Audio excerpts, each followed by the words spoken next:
Commitment நிறையா இருந்தது. இப்போ எனக்கு அப்பா இல்லை, நான் எங்கள் அம்மா என் தங்கச்சி. கமிட்மெண்ட் நிறையா இருந்தது. எல்லா கமிட்மெண்ட்டும் நான் தான் பார்த்து இது பண்ணேன். அதனால் வந்து சரி லைஃப்பில் அடுத்த ஸ்டேஜுக்கு போகிறதுக்கு எதனா ஒன்று பண்ணணும் அப்படின்றதுனால வந்து என்ன பண்ணுறதுன்னு ரொம்ப யோசித்தேன். கிட்டத்தட்ட ஒரு 3-4 மாதமாக யோசிச்சுட்டே இருந்தேன், எதனா பண்ணணும்னு சொல்லிட்டு. நான் சின்ன வயசுலேருந்து அதிகமாக பிரியாணி சாப்பிட்டு எனக்கு பிரியாணினா ரொம்ப பிடிக்கும். சரி, நமக்கு பிடிச்சது, நமக்கு டேஸ்ட்டு தெரியும். பிரியாணி ஒரு கடைக்கு போகும்போது இது டேஸ்ட் எப்படி இருக்கு, அது டேஸ்ட் எப்படி இருக்குன்னு சொல்லிட்டு நான் பார்த்து, சரி நமக்கு தெரிஞ்சது இது மட்டும்தான், சரி இதில் நம்ம எதனா பண்ணலாம் அப்படின்னு சொல்லிட்டு பிரியாணி கற்றுக்கலான்னு சொல்லிட்டு நான் போய் பிரியாணி கற்றுக்கிட்டேன். விறகடுப்பில் சமைக்கிறோம். அதாவது ஆத்தென்டிக்காக கல்யாண பிரியாணி எப்படி பண்ணுறாங்களோ அதே மெத்தடில் தான் பண்ணுறோம். இதுக்கு இப்போ மார்னிங் காலைல இங்கே வந்து குக் பண்ணிவிட்டு ஷாப்பை எல்லாமே அரேஞ்ச்மெண்ட் பண்ணிவிட்டு, எனக்கு ஷிஃப்ட்டு வந்து ஆஃப்டர்நூன் டு நைட் அங்கே போய் ஐடியில் அங்கேயே ஒர்க் பண்ணியிருக்கேன். டேஸ்ட் ஒட்டிக்கிச்சுன்னு சொல்லலாம். அகைன் நான் வந்துக்கிட்டு இருக்கேன். ஒரு ரெகுலர் கஸ்டமராக நம்ம வாங்கலாம் அப்படின்ற மாதிரி அந்த அளவுக்கு ஒரு ஒர்த்தபுளாக நல்லா இருக்கு.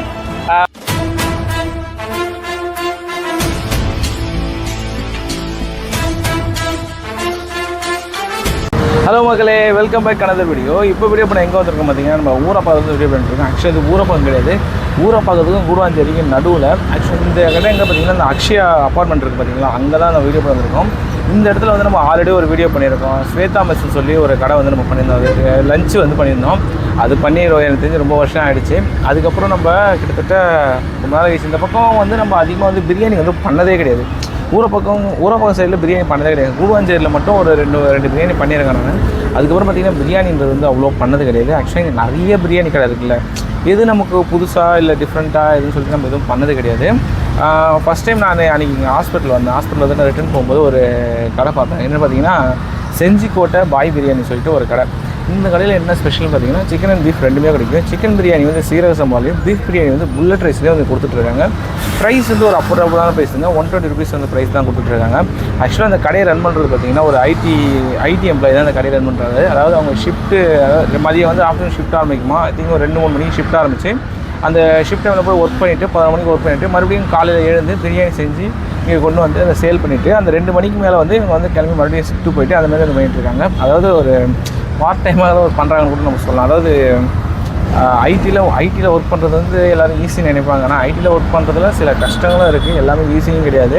ஏன்னா ஐடியில் அவ்வளோ ப்ரெஷர்ஸ் இருக்குது, கண்டிப்பாக இருக்குது. வெளிலேருந்து பார்க்குறவங்களுக்கு உங்களுக்கு என்னப்பா உட்காந்த வந்து வேலை பார்க்குறீங்க அப்படின்ற மாதிரி நிறைய பேர் நினைப்பாங்க. பட் உட்காந்த இடத்துல வேலை தான் இருக்குது. பட் நீங்கள் ஒரே இடத்துல 8 மணி நேரம் உட்கார சொன்னால் உட்காருவீங்களா? அந்த மாதிரி தான் எல்லா ஜாப்லேயுமே வந்து கஷ்டம் இருக்குது. ஸோ அந்த ஒர்க்கை பண்ணிவிட்டு அதுக்கடுத்து இங்கே வந்து பண்ணிட்டுருக்காங்க. அது ஒரு பிரதரோட ஊர் வந்து செஞ்சியா, அந்த இடத்துல வந்து சீரக சம்பா தான் வந்து ரொம்ப ஸ்பெஷல். அதனாலே இந்த கடை பேர் வந்து செஞ்சிக்கோட்டை பாய் பிரியாணி வச்சுக்கிட்டு தான் சொன்னாங்க. நம்ம இந்த கடைக்கு தான் வந்துருக்கிறோம். பிரியாணியோட அந்த அரோமா ரொம்ப சூப்பராக இருந்துச்சுங்க. எனக்கு தெரிஞ்சு ரொம்ப நல்லாயிருக்கும்னு நினைக்கிறேன். நீங்கள் இந்த பக்கம் வந்தீங்கன்னா கண்டிப்பாக நீங்களும் ட்ரை பண்ணிட்டு அப்படின்னு எனக்கு சொல்லுங்கள். இப்போ நம்ம போயிட்டு ஓனர்கிட்ட இந்த கடையை பார்த்தீங்கன்னா ஃபுல் டீட்டெயில்ஸ் நம்ம அவட்டே கேட்டு தெரிஞ்சுக்கலாம். அவங்க வீடியோக்குள்ள போகலாம். என் பேர் வந்து சரவணன். கடை பேர் வந்து செஞ்சிக்கோட்டை பாய் பிரியாணி. செஞ்சிக்கோட்டை எப்படி இந்த பேர் வச்சிங்க? செஞ்சிக்கோட்டைன்றது வந்து எங்கள் ஊர் பேர். செஞ்சிக்கோட்டை ராஜா தேசிங்கு ஆண்ட கோட்டை அது. அதனால் அந்த ஊர்னு பார்த்ததுனால எங்கள் ஊரில் பிரியாணி ஃபேமஸ்ஸு கோட்டையோடு சேர்த்து. அதனால் செஞ்சிக்கோட்டை பாய் பிரியாணின்னு சென்னையில் வைக்கலாம் அப்படின்னு சொல்லி. இப்போ நீங்கள் அங்கேருந்து இங்கே வந்திருக்கீங்களா? ஆமாம், எதனால் பண்ணிகிட்ருக்கேன். ஓகே, அப்படியே இதுவும் பண்ணலாம் அப்படின்னு சொல்லிட்டு. ஒர்க் பண்ணிட்டுருக்கீங்களா? வேறு ஒர்க் பண்ணிட்டுருக்கீங்களா? ஆமாம், அப்புறம் ஐடியில் ஒர்க் பண்ணிட்டுருக்கேன். ஐடிலையா? ஐடியில் ஒர்க் பண்ணிட்டு இது எப்படி பண்ணுறீங்க? இது இப்போ மார்னிங் காலைல இங்கே வந்து குக் பண்ணிவிட்டு ஷாப்பை எல்லாமே அரேஞ்ச்மெண்ட் பண்ணிவிட்டு, எனக்கு ஷிஃப்ட்டு வந்து ஆஃப்டர்நூன் டு நைட் அங்கே போய் ஐடியில் அங்கேயே ஒர்க் பண்ணிட்டுருக்கேன். அங்கே ஒர்க் பண்ணுங்க. ஓகே ப்ரோ, இந்த கடை ஸ்டார்ட் பண்ண உங்களுக்கு எப்படி தோணுச்சு? நான் வந்துட்டு கமிட்மெண்ட் நிறையா இருந்தது. இப்போ எனக்கு அப்பா இல்லை, நான் எங்கள் அம்மா என் தங்கச்சி. கமிட்மெண்ட் நிறையா இருந்தது. எல்லா கமிட்மெண்ட்டும் நான் தான் பார்த்து இது பண்ணேன். அதனால் வந்து சரி லைஃப்பில் அடுத்த ஸ்டேஜுக்கு போகிறதுக்கு எதனா ஒன்று பண்ணணும் அப்படின்றதுனால வந்து என்ன பண்ணுறதுன்னு ரொம்ப யோசித்தேன்.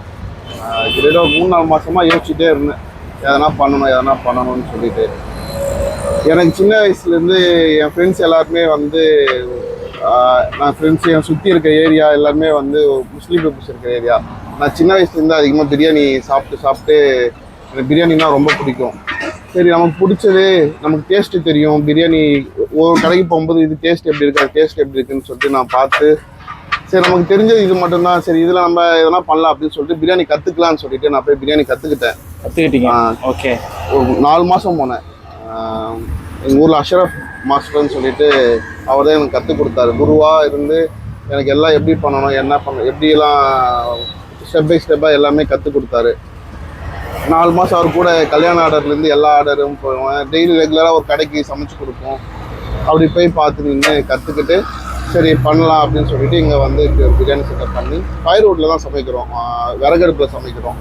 அதாவது ஆத்தென்டிக்காக கல்யாண பிரியாணி எப்படி பண்ணுறாங்களோ அதே மெத்தடில் தான் நம்ம பண்ணுறோம். என்னென்ன பிரியாணி கொடுக்குறீங்க? சிக்கன் பிரியாணி இருக்குது, பீஃப் பிரியாணி இருக்குது, சிக்கன் 65 பிரியாணி இருக்குது, ப்ளைன் பிரியாணி, எக் பிரியாணி, அப்புறம் தனியாக சிக்கன் 65 இருக்குது. சிக்கன் பிரியாணிக்கு வந்து ஜீரக சம்பா அரிசி எல்லாமே நம்ம ஊர்லேருந்தே வருது. அங்கத்து விளைச்சல் அரிசியாக நல்லா ஃப்ளேவர்ஃபுல்லாகவே இருக்கும் பிரியாணி உங்களுக்கு. அந்த ஜீரக சம்பா ஃப்ளேவர் இருக்கும் அரிசியில். பீஃபுக்கு வந்து புல்லட் ரைஸ்ன்ட்டு யூஸ் பண்ணுறோம். அதுவும் அரிசி எல்லாமே ஊர்லேருந்தே வந்துடுது. ஏன் ப்ரோ நீங்கள் சீரக சம்பான்னு முடிவு பண்ணீங்க? எங்கள் ஊர் சைடு ஃபுல்லாமே நாங்கள் அந்த அரிசியில் சாப்பிட்டு இது பண்ணி டேஸ்ட்டு பழக்கமானதுனால சரி இங்கே எல்லாமே வந்து பாஸ்மதி ட்ரை பண்ணாங்க. சரி நம்ம ஜீரக சம்பா ட்ரை பண்ணுவோம். ஜீரக சம்பானா திண்டுக்கல் ஸ்டைல் பிரியாணி தான் ஃபேமஸ்ன்னு சொல்லுவாங்க. நம்ம வந்து இந்த வேலூர் சைடு இருக்கிறதுனால கொஞ்சம் அந்த ஆம்பூர் ஸ்டைலில் அதே இது வந்து நம்ம ஊரில் இது பண்ணுறதுனால நம்ம சரி ஜீரக சம்பா ட்ரை பண்ணலாம் அப்படின்னு சொல்லிட்டு நமக்கு தெரிஞ்சதே வந்து பண்ணுவோம் அப்படின்னு சொல்லிட்டு பண்ணுறோம். ஓகே, எப்படி இருக்கு ப்ரோ இந்த பிஸ்னஸ் வந்து? புரியல. எப்படி இருக்கு இந்த பிஸ்னஸ் வந்து? நல்லா இருக்கு ப்ரோ. நம்மளே சமைக்கிறோம், அதை எடுத்துகிட்டு வந்து சேல் பண்ணுறோம். நம்ம சமைக்கிறத பீப்புளெலாம் சாப்பிட்றாங்க, ஃபீல் குட்டாக இருக்குது. டேஸ்ட் நான் ரீசெண்ட் டேஸை தான் வந்துக்கிட்டு இருக்கேன். டேஸ்ட் வைஸ் பார்த்தீங்கன்னா நம்ம ஒரு ஃபெமிலியர் பிராண்ட்ஸ்லாம் நம்ம பிரியாணி அத்தன்டிக் டேஸ்ட்டுன்னு நம்ம ஒரு சில பிராண்ட்ஸ் நம்ம போவோம். லைக் எக்ஸ்க்ளூசிவ் பார்த்தீங்கன்னா நம்ம ஸ்டார் பிரியாணி, அதுக்கப்புறம் பார்த்தீங்கன்னா நம்ம தலப்பாக்கட்டு இந்த மாதிரி போவோம். ஜஸ்ட்டு நம்ம நார்மலாக ட்ரை பண்ணி பார்க்கலாம் அப்படின்றதா யூஸ்வலாக ரோட் சைடில் நம்ம நார்மலாக ஒரு பிராண்டிங்காக நம்ம கொடுக்கும்போது ஸ்டார்ட் அப் ஆவரேஜ் தான் இருக்கும். சரி ஓகே டேஸ்ட் பண்ணி பார்க்கலான்றது தான் ஒரு நாள் ட்ரை பண்ணேன். டேஸ்ட் வந்து அத்தன்டிக்காக நல்ல ஃபஸ்ட் கிளாஸில் டேஸ்ட் இருந்தது, எக்ஸலண்ட்டாக இருந்தது. நார்மலாக வந்து ரைஸ் எல்லாமே ஒரு நல்லா வெல் ஸ்டீம்டாக நல்லா டேஸ்ட் நல்லா நமக்கு வந்து அந்த ஒரு ஸ்மெல் நாக்கில் இருக்கும். நாக்கில் டேஸ்ட் ஒட்டிக்கிச்சின்னு சொல்லலாம். அகைன் நான் வந்துக்கிட்டு இருக்கேன். ஒரு ரெகுலர் கஸ்டமராக நம்ம வாங்கலாம் அப்படின்ற மாதிரி அந்த அளவுக்கு ஒரு ஒர்த்தபுளாக நல்லா இருக்குது. ப்ளஸ் வந்து நல்லா பட்ஜெட் ஃப்ரெண்ட்லி, எக்ஸலண்ட்டாக சொல்லணும்னா பட்ஜெட் ஃப்ரெண்ட்லி. இப்போ இதுக்காக நம்ம வந்து ஒரு 300 ஒரு 350 ஸ்பெண்ட் பண்ணி நம்ம ஒரு ஷாப் நல்லா ஒரு ஃபெமிலியரான ஷாப் ஒரு பிரியாணி ஷாப்புக்கு நம்ம போகணுன்னு அவசியம் கிடையாது. நம்ம செஞ்சிக்கோட்டை பிரியாணிலே நமக்கு வந்து பார்த்தீங்கன்னா எக்ஸலண்ட்டான ஒரு டேஸ்ட்டு நமக்கு கிடைக்குது. உங்களுக்கு இது டைம் செட் ஆகுதா? டைம் மேனேஜ் பண்ண முடியுதா 2 ஒர்க்கையும்? கஷ்டமாக தான் இருக்குது, ஆனாலும் மேனேஜபிள் தான். பீஃப் பிரியாணி எப்போ புல்லட் ரைஸ்ன்றதை முடிவு பண்ணுங்க? புல்லட் ரைஸ்ன்றது எப்படி? புல்லட் ரைஸ்ன்றது வந்து ஜீரக சம்பா மாரியே இருக்கும், ஆனால் கொஞ்சம் லைட்டாக பெருசாக இருக்கும் அரிசி வந்து. பீஃபுக்கு மோஸ்ட்டாக வந்து கல்யாணத்துலேயும் சரி, ஒரு சில இடத்துலலாம் கல்யாணத்துலேயுமே வந்து புல்லட் ரைஸ் யூஸ் பண்ணுவாங்க. பீஃபுக்கு புல்லட் வந்து நல்லாவும் இருக்கும். பாஸ்மதிக்கு அப்புறம் வந்து புல்லட்டு தான் பீஃபுக்கு நல்லா இருக்கும். அதனால சரி கொடுக்கலாம் அப்படின்னு சொல்லிட்டு. எல்லாமே என்ன விலை? 120 இப்போ பீஃபும் 120, சிக்கன் பிரியாணி 120, சிக்கன் 65 வந்து 140, பிளெயின் பிரியாணி வந்து 80, எக் பிரியாணி வந்து 90, 65 வந்து 100 கிராம் 50. ஓ, நார்மல் ரேட் தான். ஓகே. கடைக்கு லீவுன்னு ஏதாவது இருக்கா? லீவ் வந்து வீக்லி 2 days விடுவோம். அமாவாசை அந்த டைம் வந்து சேல் கம்மியாக இருக்கும், அதனால் அந்த டைம் வந்து விடுவோம். அப்புறம் ஒரு நாள் வந்து வீக்லி 1 day, அதாவது வந்து மந்த்லி 2 days அமாவாசை கண்டிப்பாக வந்துடும். இன்னொரு நாள் எதனா ஒரு நாள் விடுவோம். அது நாங்கள் இன்னும் பிளான் பண்ணல, போக தான் பிளான் பண்ணுவோம். ஓகே, இதுக்கப்புறம் தான் பிளான் பண்ணுவீங்க? ஆமாம். கஸ்டமர் வரவேற்பெல்லாம் எப்படி இருக்குது? நல்லா இருக்கு. எல்லாமே சாப்பிட்றாங்க. சாப்பிட்டுட்டு இங்கே சுற்று வட்டாரத்தில் டேஸ்டிங் நல்லா இருக்குது, ஜீரக சம்பா நீங்கள் நல்லா இருக்குது அப்படின்னு சொல்லிட்டு போகிறாங்க. ஃப்ளேவர்ஃபுல்லாக இருக்குது. ரிப்பீட்டட் கஸ்டமர்லாம் வராங்க. சண்டே ஆச்சுன்னா சீக்கிரமாகவே முடிஞ்சிடுது. ரிப்பீட்டடாக கஸ்டமர் நிறைய பேர் வராங்க. நம்ம கிட்ட நல்லா இருக்கிறதுனால ரிப்பீட்டடாக வராங்க. நல்லா கண்டிப்பாக வராங்க. உங்களுக்கு ஐடி பிடிச்சிருக்கா, இந்த ஒர்க்கு பிடிச்சிருக்கா? இதுதான் பிடிச்சிருக்கு. இதுதான் பிடிச்சிருக்கு. ஆஃபீஸில் பார்த்தானே கேட்பாங்க ப்ரோ. இல்லை ப்ரோ, அவருக்கு தெரியும் இதுதான். ஏன்னா இதை நான் கற்றுக்கிட்டு ஐடியும் நான் வந்து நான் லேர்ன் பண்ணி கற்றுக்கிட்டதுக்கப்புறம் தான் உள்ளே போய் இது பண்ணேன். இது வந்து நமக்கு கைத்தொழில்ன்ற மாதிரி ஒரு ஸ்கில்ஃபுல் ஜாப்பில் தான் ஒரு இதுவும். இது கற்றுக்கிட்டு ப்ராப்பராக அதை நம்ம வந்து பண்ணி அதை 4 பேர் சாப்பிட்றாங்க. சாப்பிட்டுட்டு அவங்க ஃபீட்பேக் கொடுக்கும்போது நல்லா இருக்கு. நல்லா இருக்கு. உங்களுக்கு பிரியாணி எவ்வளோ பிடிக்கும்? எனக்கு ரொம்ப பிடிக்கும். அதான் சொல்றேனே, நான் ஸ்கூல் டேஸ்லேருந்தே வந்து நான் வீக்லி ஒரு 2 or 3 days வந்து நான் சாப்பிட்ருவேன். ஏன்னா என் ஃப்ரெண்ட்ஸ் வீட்டில் யார் வீட்டில் சமைச்சாலும் அது எங்கள் வீட்டுக்கு வந்துடும். அதனால அப்படியே சாப்பிட்டு எனக்கு அதுதான் ரொம்ப பழக்கம். ஓகே, கடை டைமிங் என்ன ப்ரோ?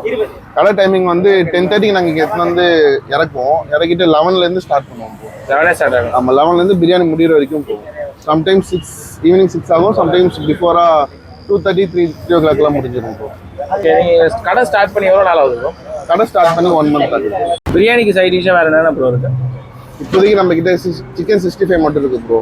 சீக்கிரமா வந்து பீஃப் தவா கறி, பீஃப் குஸ்தா, பீஃப் வடைன்னு சொல்லுவோம். அது ரெண்டுமே போகிறோம். நார்மலாக ரைத்தா கத்திரிக்காய் அதெல்லாமே இருக்கு. ரைத்தா வந்துடும், கத்திரிக்காய் வந்துடும். அதுக்கப்புறம் வந்து எக்கு வந்துடும். எக்கு தான் 120, எக்கோட தான் வைக்கிறோம். ஆமாம், எக்கோட 120, எக் இல்லாமல் 110. 110. ஓகே, இந்த அன்லிமிடெட் கான்செப்ட்லாம் கேள்விப்பட்டிருப்பீங்க, அது மாதிரி ஐடியா இருக்கா? அன்லிமிட்டட் கான்செப்ட் வந்து பண்ணணும்னு ஆசை இருக்கு ப்ரோ. சீக்கிரமா பண்ணுவோம் கண்டிப்பாக. இப்போ லொக்கேஷன் எங்கே ப்ரோ கரெக்டாக உங்களுக்கு? இது கரெக்டாக வந்து நம்ம கூடுவாஞ்சேரிலேருந்து ஊரப்பக்கம் வரோம்ல, அங்கே வந்து ஆகேஜ் ஹாஸ்பிட்டல்னு சொல்லிட்டு அக்ஷயா அப்பார்ட்மெண்ட்டுக்கு, அக்ஷயா பில்டிங்க்கு கிராஸ் பண்ணி வந்தீங்கன்னா கொஞ்சம் தூரத்தில் லெஃப்ட் ஹேண்ட் சைடு. கடை எவ்வளோ நாளைக்கு ஐடியா வச்சுருக்கீங்க? இல்லை, இதுதான் ஃபியூச்சருன்ற மாதிரி ஐடியா வச்சுருக்கேன். ஃபியூச்சர் இதுதான், இதை பெருசு பண்ணணும். இங்கேயே பக்கத்தில் ஷாப்ஸ் கடையாக போடணும் அப்படின்ட்டு இருக்குது. அது இல்லாமல் ஹோட்டலில் யாரா பிரியாணி சமைச்சு கொடுக்கணும், ரெகுலராக சமைச்சு கொடுக்குற மாதிரினா நம்ம அதுவும் பண்ணி கொடுக்குறோம். ப்ளஸ் வந்து பார்ட்டி ஆர்டருமே எடுக்கிறோம். இந்த ஹோட்டலில் பிரியாணி சமைக்கணும்னு சொல்லி கூப்பிட்டா போய் பண்ணுவீங்க? இல்லை, அது நம்ம கிச்சன்லேயே வச்சு நம்ம பண்ணி கொடுக்குற மாதிரி. ஓகே. ஓ, இங்கே உங்கள் கிச்சனில் பண்ணிவிட்டு அங்கே அனுப்பி விட்ற மாதிரி? அனுப்பி விட்றோம். தேங்க்யூ. அது எப்படி கேட்டாலும் அதை பண்ணி கொடுத்துடலாம். Thank you bro.